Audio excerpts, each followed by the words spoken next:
یہ 20ویں صدی کے آغاز کے وقت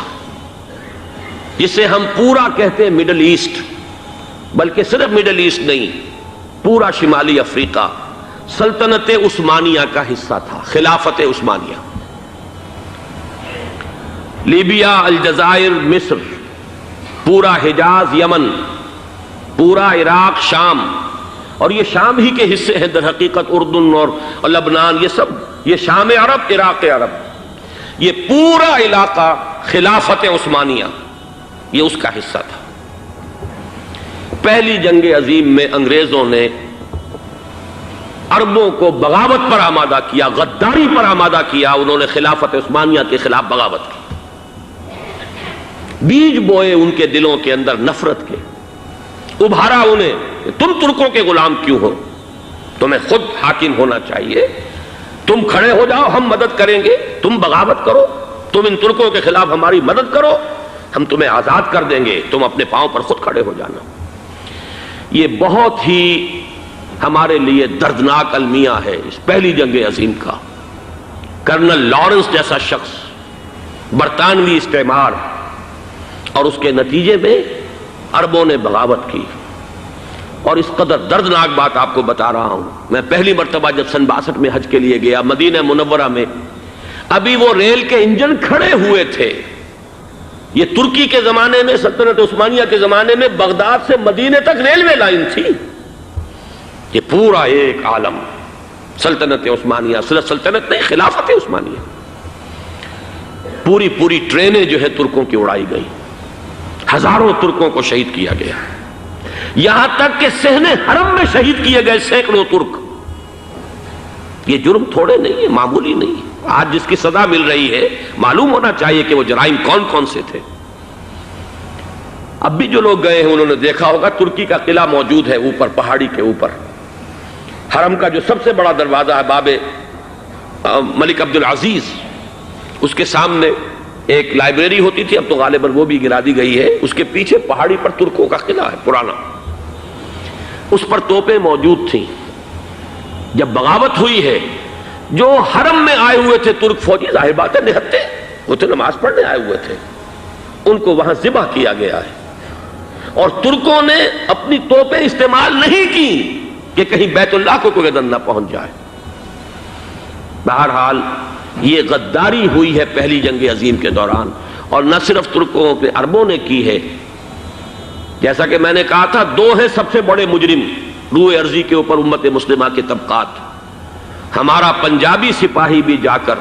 انگریزوں کی مدد کر کے ایلن بی کو قبضہ جو لے کر دیا بغداد کا، اس میں ہمارے مسلمان پنجابی سپاہی بھی شامل تھے۔ یہ خون چکاں باب ہے ہماری تاریخ کا اس صدی کا۔ لیکن اس کے بعد سلطنت عثمانیہ کے ٹکڑے ہو گئے، چیتھڑے ہو گئے۔ ایک انگریز نے لکھا ہے، یہ جملہ زہر میں بجھا ہوا جملہ، کہ تاریخ میں یہ بات ثبت ہو جائے گی کہ ایک انگریز نے اس سلطنت کے ٹکڑے کر دیے کہ جو عمر فاروق نے قائم کی تھی رضی اللہ تعالیٰ عنہ۔ یہ پورا عالم، یہ تمام علاقہ کس نے فتح کیا تھا؟ یہ بات ہاتھ بدل گئے تھے، پھر ترک آ گئے، خلافت عثمانیوں کے پاس چلی گئی، لیکن یہ سلطنت تو حضرت عمر رضی اللہ تعالیٰ عنہ کے زمانے سے چلی آ رہی تھی۔ اس کو ایک انگریز کرنل نے، اور اس نے بغاوت پہ آمادہ کر کے عربوں کو اور ترکوں کے پیٹھ میں چھرا ڈھپوا کر ان کے ذریعے سے اور ٹکڑے کر دیے۔ لیکن جب جنگ ختم ہوئی، اب انہوں نے کہا کہ اب ہمیں آزادی دیجیے، تو اب انہیں معلوم ہوا کہ غداروں کو دنیا میں کیا ملتا ہے۔ ٹکڑے کر دیے گئے۔ یہ حصہ عراق یہ انگریز کے پاس رہے گا، شام کا یہ علاقہ یہ فرانسیسیوں کے پاس رہے گا، مصر پر انگریزوں کا تسلط رہے گا، لیبیا اطالویوں کے پاس رہے گا۔ لے دے کر یہ جو علاقہ تھا حجاز، کیونکہ وہاں کچھ تھا ہی نہیں، بوادٍ غیر ذی زرع، یہ عربوں کے پاس چھوڑ دیا گیا۔ اس وقت جو بادشاہ ہیں، شاہ حسین اردن کے، ان کے دادا سب سے بڑے غدار وہی تھے، لہذا ان کو اس علاقے کی بادشاہت دے دی گئی۔ اس کے بعد نجد سے ایک تحریک اٹھی ہے، وہ سعودی جو خاندان ہے وہ نجد سے اٹھا ہے۔ نجد میں اس وقت کچھ بھی نہیں تھا، وہ تو صرف ریت کے تودے تھے اور کچھ بھی نہیں، لہذا ادھر کسی استعماری قوت کو دیکھنے کی ضرورت ہی نہیں تھی۔ وہ تو بعد میں تیل برآمد ہوا اور اس کی حیثیت ہو گئی، اور یہ امارات کا علاقہ جو ہے اس کی دنیا میں اب گویا کہ یوں سمجھیے کہ جو سب سے زیادہ اہم علاقے ہو سکتے ہیں روئے ارضی کے نقشے پر، ان میں سے ایک وہ ہو گیا، لیکن یہ اس وقت کی بات میں کر رہا ہوں، کوئی حیثیت نہیں تھی، لہذا اس کو چھوڑ دیا گیا۔ یہ ہے تاریخی پس منظر، یہ لکیریں جو کھینچی گئی ہیں،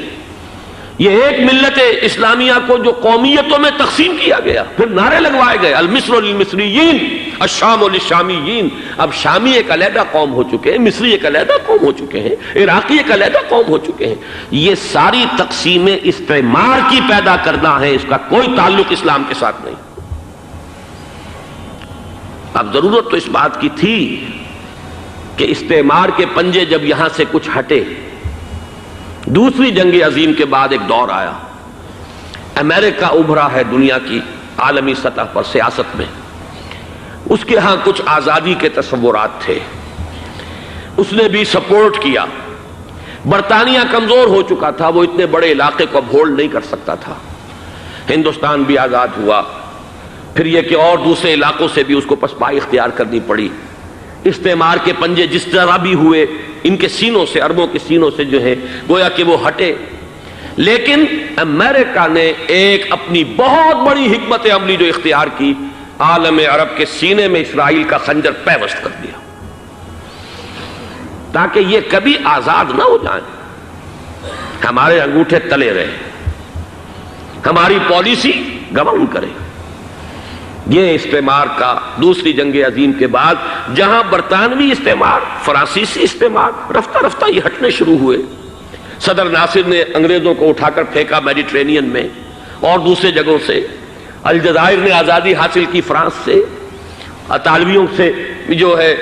لیبیا والوں نے آزادی حاصل کی، یہ ہو گیا، لیکن ایک خنجر پیوست کر دیا گیا اسرائیل کا سینہ عرب میں۔ اس صورتحال میں ظاہر بات ہے کہ ایک تو بڑی آئیڈیل پوزیشن تھی کہ پورا عالم اسلام متحد ہو، لیکن وہ تو بہت دور کا خواب معلوم ہوتا ہے۔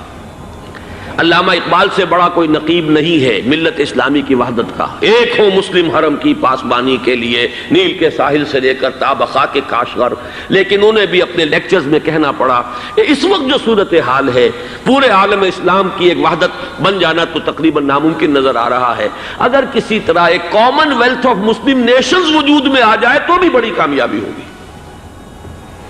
لیکن اس سے بھی پہلے یہ تو زیادہ آسان تھا کہ عالم عرب ایک وحدت کی شکل اختیار کر لے۔ یہ تو ایک قوم ہے، اکثر و بیشتر ایک نسل یا زیادہ دو نسلیں کہتی تھے، شمالی افریقہ میں بربر نسل بھی ہے، باقی تو سب عرب ہیں۔ یہ پورا عالم ایک نسل، ایک زبان، پورے اتنے رقبے کے اوپر بولے جانے والی ایک زبان، یہ تو ایک ہو جائے۔ افسوس یہ ہے کہ اس کا ایک ہو جانا، ایک شخصیت ابھری تھی جو مذہبی مزاج کی شخصیت تھی،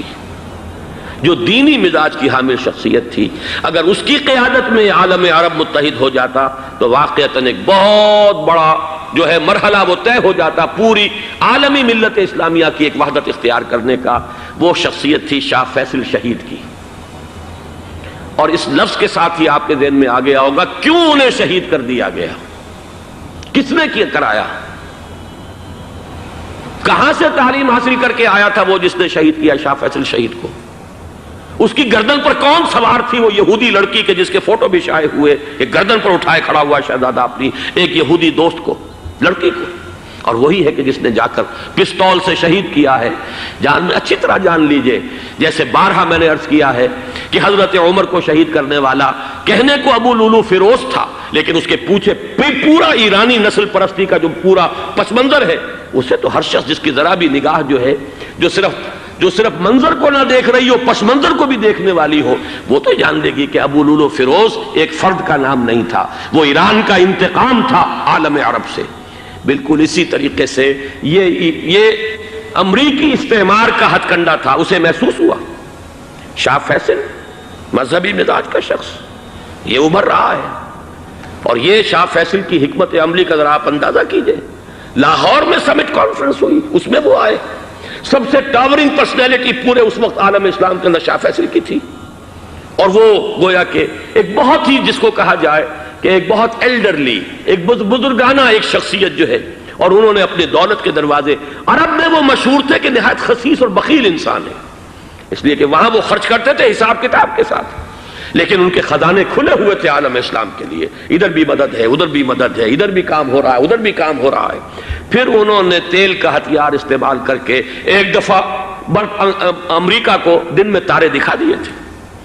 لہذا ان کا ہٹایا جانا سین سے یہ امریکی استعمار کے لیے لازم تھا۔